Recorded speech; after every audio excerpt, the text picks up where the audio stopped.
Welcome and thank you so much for joining us on another episode of Getting to the Top, where I interview inspirational leaders who talk us through their leadership journey so that we can discover our ability to change the world that we're living in through leadership, looking at leadership through different lenses and different perspectives, and understanding the power that we have as people and as diverse people on a leadership journey. So today I'm really delighted to be interviewing my friend, childhood friend, and a woman that inspires me in so many of the things that she does, Genevieve Pantin. She is the author of A Lioness Heart, among a number of other things. And when I read that book, it was really phenomenal for me because you read about so many women with extraordinary strengths coming from incredibly oppressive situations and taking a decision to move in a completely new direction. And I thought that this was a really great time in our podcast to talk through how do you, if you are not seeing yourself as a potential leader, or if you want to lead, but you're not seeing that path, how do you find that path to purpose? So I thought Genevieve would be the perfect person to take us through that journey and to talk us through some of what she's seen and some of what she's done. So I'll start by asking Genevieve to introduce herself, and then we'll get into the details of it. Well, thank you very much, Raquel, for that absolutely amazing introduction. I don't know if I can get any better than that. That was very kind of you. Such wonderful things you just said about me. So I am Genevieve, and my background is as a psychologist and an anthropologist. And I work as a psychotherapist actually more now. And I'm a director of a global oil service company, energy service company called Fluency International. I'm on the board of Fluency International. I'm also on the board of the Women's International Chamber of Commerce for India. And I'm an ambassador for a couple of other charities, a really wonderful women's charity called HERA, and another charity that is focused on, that provides philanthropic support for many, many other well-deserving charities around the world, called the Global Gift Foundation. And I'm very, very pleased to be here today with my beautiful friend Raquel, and thank you for having me. Absolutely wonderful. So I think the first thing that I want to understand, because I really love the book, is what inspired you to write A Lioness Heart? I got to this phase of my life, Raquel, where I just felt I wanted more. And I felt actually quite self-centered that I wanted more. So first I had to digest that I want more. Mm-hmm. Think of being grateful for all that I had, but accepting that it's okay to want more. Mm-hmm. It's okay to want something else. And at this point, I actually had, as a therapist, quite a number of women I had in my therapy room who were around my age, but also expressing the same. Mm-hmm. That they felt that they had so much, that they had a good life, they had a husband, they had children, they had either a job or they had a comfortable life, but why should they want more? And I felt at this point it was something that was missing. And one thing that was missing, I felt for my life, was really focusing on, for one, accepting that change that was happening. And for two, finding real inspiration. And I believe at that moment, something happened and I felt quite open to inspiration. And I really did the homework on it at nights, meditating, having long runs, doing the homework in my head, spending that special time talking to myself and having a dialogue in my head about what's missing. And my path started to open and I started to encounter these incredible people. And my first step was I started an online platform called Vive Living. And I used this as a space to inspire other women. And I have some incredible women as guests on this platform, one of whom is my very good friend, Raquel. And I thought I'm going to gather these women around and I'm going to say, you know what, let's hear what inspires you. And let's inspire other women in this space to reach for that thing or that purpose or that path that they never thought they'd be able to. And that's where it started. And then I had a beautiful chance encounter when I was interviewing for the Global Gift. And I fortunately met Deepak Chopra, who is just such an inspirational human being. And he had some wonderful advice for me. And he said, be curious, find your gift and give it away. And at that moment, I kept thinking, what's my gift? What's my gift? And I meditated on it, and I ran on it, and I walked on it, and I thought about it. And I thought, you know what? I'm an observer. I have a beautiful place in the world where I sit in a therapy room and I observe. And as an anthropologist, I'm really the greatest scientific skill as an anthropologist is really as an observer, as participant observation. And I felt, you know what? I've had this beautiful opportunity to observe how people's lives have changed and shifted and moved. And this is my gift right now, to be able to share the incredible mountains some of these women and children and people I've met have climbed, to inspire maybe the others to climb their own mountains. So that's kind of how the seed of the book started. And it took about a year, well, less than a year to write, a good rewrite during COVID. And here we are. I've taken a little snapshot of myself in space and time, and I've shared that.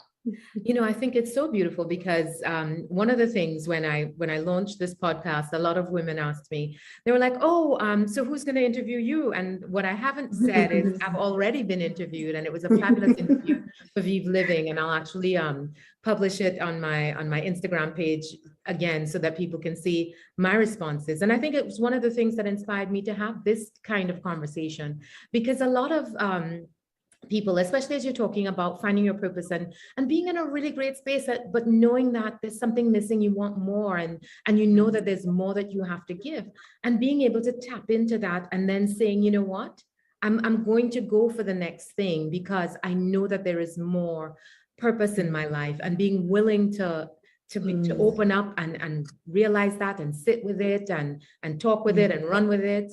And discover what is your purpose. And for so many non-traditional leaders or non-traditional people in a leadership space, I think it's really important that you understand the need for diversity in those spaces, because it leads to better outcomes. And so I'm so delighted that we had this interview. So tell me about some of the lessons that you learned on the way in writing this book and in interviewing the phenomenal women that you featured in the book. What are some of the things that you've learned?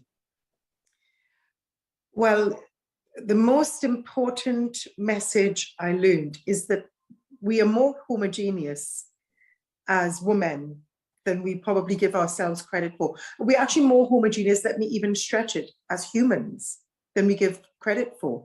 You know, we're all going through these different phases and space, and in the same sort of space and time on the universe. So it's tapping into that homogeneity of where, again, like I said, you know, we're all going through changes. How we respond to those changes depends on the choices we make. Mm-hmm. And writing this book, for me, getting the book in my hand was the second part of the service. But the first part of the service was really the journey of really doing the homework on the inside to be able to clarify my voice. Mm. You know, I actually have a chapter that's called Find Your Voice, and working through the tools that I share actually in my therapy room and penning them together and it's quite a vulnerable account as well, because I share some of my own experiences, and penning these messages and these tools, which is what the book really is about, on how to guide you to finding that path of purpose, and realizing how much I've learned from the others around me, how much I've learned from the people who've come to me for therapy or who've come to me for support, how much they've supported me growth on that journey of life. And it reminded me one thing that I had been told very, very many years ago when I was a student in Australia. It is life should not be about the destination. It is always about the journey. Nice. And I think that is the most important lesson I learned along the journey of the book. It was about the journey. It was about the person that I was before I wrote this book. and the journey I had writing it, be able to capture it in space and time in something that is fundamentally never going to change.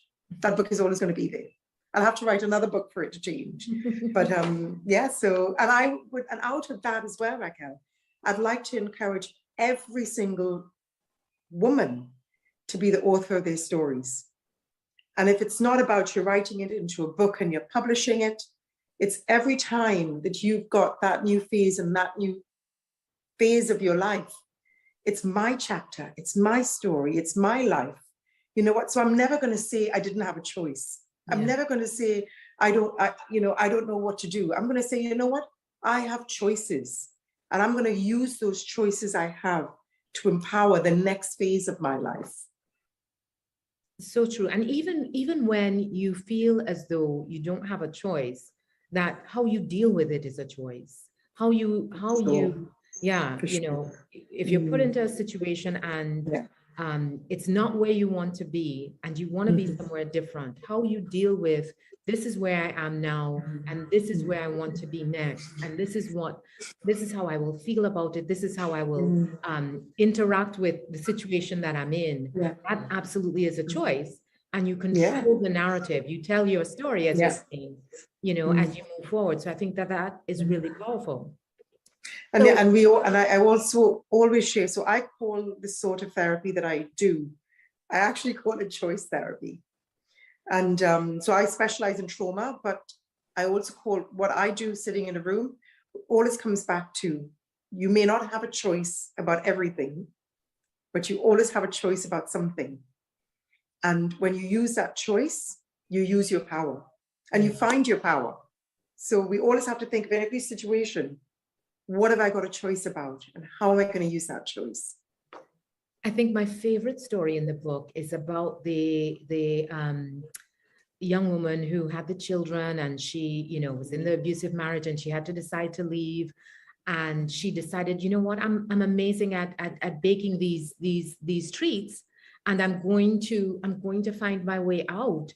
And the incredible strength that it took for her to decide, listen, I'm going to forge a different path. I'm going to find my way out of this situation. And the intestinal fortitude it took, the grace it took to just take that decision in those circumstances and change her entire life. Yeah, and how she felt, this woman, she got the tools, she used her resources, she found that strength. That story really shows us the strength of the human spirit and the love of a mother. Yes. And the love and the strength of a mother as well. Because when you've got others to live for, it's amazing how you find a way. You find a way to find those choices. She's an incredible human being, that woman. And we consulted on the story together. So I was very, very grateful to her for allowing me to share her story. And the thing is, I mean, even for women who are not mothers, because I advocate for, I think there's in Eat, Pray, Love, they talk about having a child is like getting a tattoo on your face. You want to be sure. You want to be sure you know what you're doing. And so to trust your instinct as a woman, whether you want to become a mother or you decide it's not for you, but to have that ownership of, we all belong to each other, and understanding that we have an obligation because of all of the blessings that we've received. We have an obligation to leave the world in a better place than we found it. And so on a leadership journey, for example, if you're scared, it's okay to be scared. We're all scared at some point, but bravery isn't not being scared. Bravery is doing it anyway and realizing that there's a bigger obligation, there's a bigger purpose, there is a need to see things done differently. And you can sit back and say, oh, all of these things aren't right. But, always be willing to ask yourself the question, what part can I play in making this a better place? And being willing to just lean into that and accept that requirement of you to make the world a better place. And I think on the subject of leadership, Raquel, I really feel that true leadership comes from service. Yes. So when you find your gift and you know how to use your gift to serve others, you are leading. Yeah. You are leading by purpose, you're leading with purpose, you're leading by example. So for any woman who's struggling along their leadership journey, don't ever think you're too high or you've reached too far to serve others, because then your leadership journey is over. Yeah. It's think, as a leader, how do I use my skills, my gifts, my resources to serve others? And you will find they will be following you. You will have your people, you will have your tribe to follow you. Absolutely. Absolutely. I think of all of the times, and there have been many, that I've fallen flat on my face, it is because I have forgotten that, it isn't about leading for leadership's sake. It is about leading in service of a greater purpose. Yeah, of a greater And the purpose. minute you forget that, things begin to unravel. So yeah, and I think also I wish you would have told me that 20 years ago.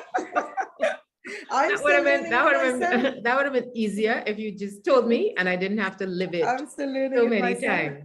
Yeah. And I also believe that we, in living in that service for others, we have our purpose. We find our purpose in that service, and it creates authenticity as well. So when we're very sure on what we're doing and why we're doing it, and that purpose, and we can then create a proposal that is authentic and attractive to others, and people come along.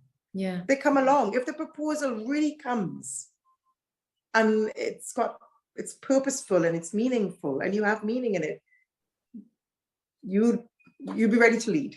You'd have your people.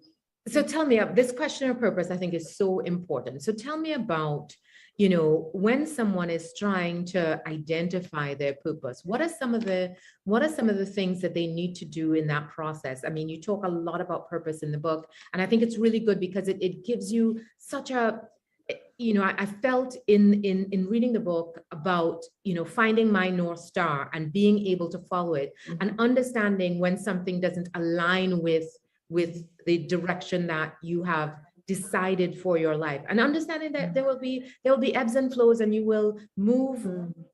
There will be things that may seem to take you off your path at times, but ultimately, as long as in your mind it's the same purpose, you are moving in the right direction. So tell me a little bit more about, how do people go about that process of identifying their purpose and knowing that that is in fact the one? When I think of purpose, this is my thought, so this is quite individual and subjective. I think of a light.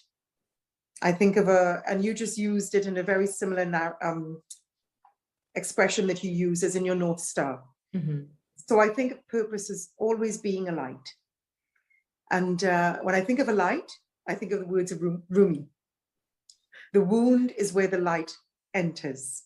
And this is, for me, usually where purpose is born. We are human. None of us have escaped hardship or difficulties in our lives. We may run away from it, we may sidestep it, but somewhere there in that pain, in that thing that hurt, there is an entry into our souls to find that purpose. And we may have a purpose, we may have something that burns, but then the next question is, how do you turn that into a way to see your path? And there are a couple of things that I think of. First of all, you ask yourself, well, first of all, you go back to meditation. You go back to the bare basics when you're focusing on your breath. Because if you allow your breath to guide you, you will always find your path. So that breath in the morning and breathing and really feeling it going through you and feeling nourished by your breath. Another tool that is really, really important is the one that joins the breath with movement. So whether that is coming as exercise, as walking, running, preferably for me, it's yoga. So, and always remember, you don't pick the fruit the day you plant the seed. So this is a process. Yeah. So we think of the breath, the grounding. You think of a holistic way to get yourself ready for your journey. You know, we're all soldiers in life in some way or the other, if we are going to be serving. And then I also have a very strong belief that we all have a place or a space where our best thoughts and ideas come to us. And if we can identify that, that's another quite valid tool to have in your toolkit. So for some of us, it might be on the walk in the morning. It might be on a long drive. It might be in the shower. So think back of the last time a big a big moment came to you. And think of where you were. And not that you have to recreate it in an instantaneous way, but go back to doing it regularly. Yeah. And on the holistic path again, always stay hydrated. So if you think of the things that we need, and my website actually, it follows the themes: feel good, look good, do good, and be inspired. And when you think of the things that you need in your life, we kind of need clothes and shelter because it helps us to feel safe. So we always have to get back to a space in life where we feel safe. And if safety is not the first possibility, in that lack of safety, there needs to be somewhere we do find safety to think, because all human beings need safety. And then we think about food and our relationship with food. And I don't think anybody, like any relationship in life, nobody has a perfect food relationship. It's never perfect. And it's one that we need to be mindful about. We need to work on. It needs to be something that we're treating like our best friend or our lover or our partner. It needs to be something that we're having a dialogue with to ourselves every day, because the way we nourish our body starts to reflect in the choices we make as well. Yeah. So, and I think then about breathing, as I said, hydrating, being sure we drink a lot of water, that we get our electrolytes going. You know, if we live in the Caribbean, coconuts are on every corner. You know, get some coconut water in you. And then we think again about our minds and joining the breath with meditation and clearing our minds and getting that space. And these are the tools that we can all use. And gather your resources. Think about it. You know, sometimes you think, oh, I can't ask that person that. And you think, why can't you? Right. What are you scared of? Right. You know, dig into the head. Why don't you want to ask that person? If this person is a resource, why don't you want to ask it? Is it a real pride? And what's the worst you're going to hear? No? Yeah. At least you've heard something. You've used your voice. Yeah. So a lot of these tools I share in the book, and it's a good way to, it's kind of like setting a roadmap for your life and looking at life holistically. And so these are some of the tools that I'm every day trying consciously to put into practice for my next phase of my life as well. You know, it's so interesting that you talk about that, because I think a lot of times, one of the things that helped me connect with you and you know, in this sort of second phase of our connection, and certainly helped me to connect with the book, because there are like recipes in the book, which I thought was absolutely wonderful. But it, you know, we treat breath, or we take breath for granted, understanding that that is the thing that keeps us alive. And so how we use our breath it's more than just something to take for granted. It is such an important part. And there's so much research about the power of the breath and the power of meditation and the power of using that mindfulness to help to center you and to discover, just to listen to your thoughts. It isn't about some, you know, transcendental perspective that you can get to, although you can get there, but just simply just sitting down and listening to your thoughts and making sure that you are choosing your thoughts like you're choosing your clothes. And how do you nourish yourself? We think about all of these other things. We wait till we get sick to take medication versus thinking about there are things that we are putting into our bodies every day. How mindful are we about what are the things that we're putting into our body that it's making up our cells, it's supporting all of the processes and how important that is as a part of us becoming who we are. I think that's so important as well. And again, one of the things that came out for me in the book, exercise. I've always been a huge advocate of exercise, and I can tell if I'm missing exercise. I get grumpy, and my family will tell, when was the last time you had a little exercise? When was the last time you went for a run? Because it makes a difference in how you feel and how you're able to serve others. You can't serve others if you're not taking good care of yourself. Exactly. So That's the key, Raquel. Yeah, we take for granted that are so important in our own development, in taking care of yourself and honoring the life that you have. So I think, again, just being willing to be a whole person. And I loved that about Vive Living. It is about being your whole self and being your best self in every way possible, and not cutting corners in any area. Just being willing to say, you know what? All of the things that I do and all of the things that I am support me being a whole person and coming to the table as a whole person. So I love that. And finding the space where you find inspiration and just being mindful enough to figure out where that is. So absolutely. So you talked about what's next for you on your journey, and I'm really excited to hear. What do you think is next for you on your journey? Well, in the nearest future, I am going to be doing an audiobook. Nice. So I'll be working on the audiobook quite soon, potentially by next month. The audiobook would be hopefully done and put together and out after that. And I've started penning the next one. Nice. So I don't want to give too much away about what that one is about, but I'm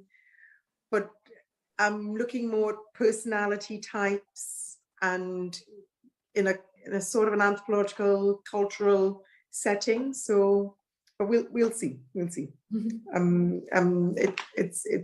and I'm actually, and so it's coming together. It's coming together. So what's the space that inspires you then? Apart from having and being surrounded by incredible women like you, Raquel, and being sure that people like you we stay in each other's domain, that we stay in touch. I think of you as a resource for me. There are many times that I'm about to do something where I'm scared and nervous and I'm not sure how to make that step, and I'd call you because you inspire me hugely. And surrounding myself, knowing that I can pick the phone up and I can call the women that inspire me and say, you know what, let's, and asking for help. Asking for support. A lot of us think we don't have that choice. Yeah.